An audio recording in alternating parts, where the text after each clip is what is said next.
안녕하세요. 호흡척추관절의 김준호입니다.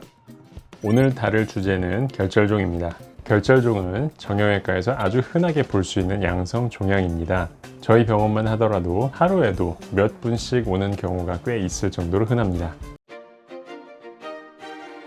대개 콩알만한 덩어리가 피부 밑으로 만져짐을 호소하시면서 오십니다. 구슬처럼 동그랗고 완전히 딱딱한 건 아니지만 탱탱한 느낌이 있을 정도입니다.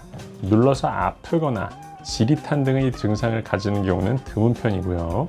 불편감보다는 갑자기 만져지는 덩어리 자체 때문에 진료보러 오시는 경우가 대부분입니다. 결절종의 원인은 관절에서 관절액이 새어나와서 만들어지는 것입니다. 대개 운동이나 일을 하면서 해당 관절을 많이 사용하여서 관절 내 압력이 높아지거나 퇴행성 관절염이 있는 경우가 많습니다. 가장 흔한 위치는 손등 부위의 손목 위치입니다. 하지만 꼭 손목 근처에서만 생기는 것은 아니고 관절 근처에서는 어디서든 생길 수 있는 것이 특징입니다. 결절종에 따른 증상은 대개 없는 경우가 많으나 절묘하게 인근 힘줄 또는 신경이 지나가는 곳을 건드리게 되면 움직일 때 통증이나 불편감 내지는 지릿지릿한 신경 증상을 호소하는 경우도 있긴 합니다.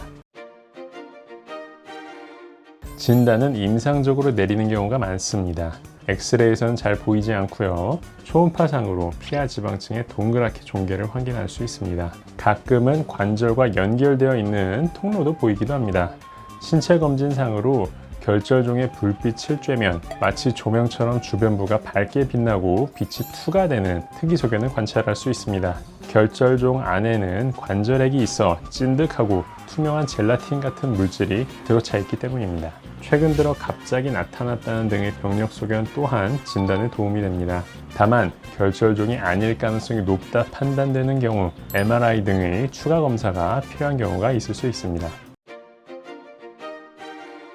치료법에 대해 말씀드리겠습니다. 주사기로 뽑아내기도 하는데 찐득한 액체이다 보니 워낙 주사 바늘이 두꺼워서 통증이 크기도 하고 안 뽑히는 경우도 종종 있는 데다가 반수 이상이 다시금 재발하기 때문에 잘 고려하지 않는 치료법입니다. 증상이 있는 경우가 드물고 수술적으로 제거를 하더라도 약 5 내지 10%가량 재발을 하기 때문에 제거 수술 또한 무작정 권유하지는 않습니다. 관절을 많이 쓰면서 발생하는 경우가 많아 일단은 소염제 등의 약물을 꾸준히 쓰면서 휴식을 하다 보면 저절로 없어지기도 하기 때문에 더욱더 그렇습니다. 하지만 첫째, 불편감이나 통증이 확실히 있는 경우, 둘째, 소염제와 휴식으로 나아지지 않는 경우, 셋째, 사이즈가 점점 더 커지는 경우, 넷째, 미용적으로 환자의 제거 의사가 확고한 경우에는 국소마취 하에 제거 수술을 하기도 합니다. 크기가 꽤 크거나 위치상으로 좋지 않은 부위이면 하루 정도 당일 입원을 권유드립니다. 실밥 제거는 2주째 시행하게 되며 수술 후 일상생활에 문제가 생기는 경우는 드뭅니다. 모든 종양수술이 그렇지만 아주 드물게 조직검사상 결절종이 아니어서 추가적인 검사나 치료가 필요한 경우가 있습니다.